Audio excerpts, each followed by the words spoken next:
U.S. energy chief says to start negotiations on nuclear pact with Riyadh. Abu Dhabi, Reuters. Saudi Arabia is interested in reaching a civilian nuclear cooperation agreement with Washington, the U.S. government's energy chief said on Wednesday, a step which would allow American companies to participate in the kingdom's civil nuclear program. Saudi Arabia has invited U.S. firms to take part in developing the kingdom's atomic energy program, Energy Minister Khalid al-Falih said on Monday. U.S. Energy Secretary Rick Perry, who this week visited Saudi Arabia on his first official trip to the region, told Reuters that negotiations between the two allies will start soon to tackle the details of the pact, known as a 123 agreement. "We heard that message that we want the United States to be our partner in this," Perry said, referring to discussions he had during his meetings with Falih and the top Saudi leadership. Perry met with Saudi King Salman and Crown Prince Mohammed bin Salman during his trip.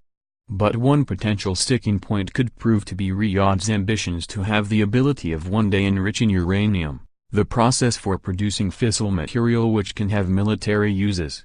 Riyadh has said it wants to tap its own uranium resources for self-sufficiency in producing nuclear fuel, and it was not interested in diverting nuclear technology to military use.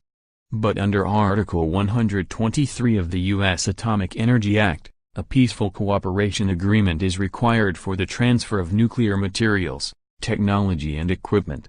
Washington usually requires a country to sign a pact that blocks it from making nuclear fuel which has potential bomb-making applications.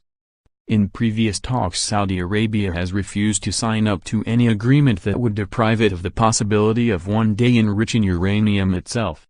Perry declined to comment whether that issue was raised during his visit to Saudi Arabia.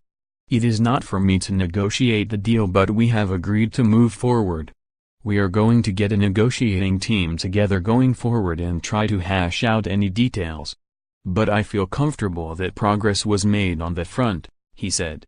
The world's top oil exporter says it wants nuclear power to diversify its energy supply mix, enabling it to export more crude rather than burning it to generate electricity.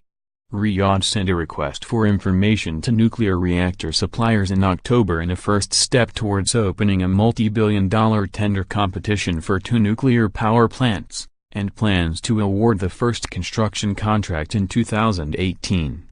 Riyadh's main reason for leaving the door open to enrichment in the future may be political, to ensure the Sunni Muslim kingdom has the same potential to enrich uranium as Shiite Muslim Iran, industry sources and analysts say.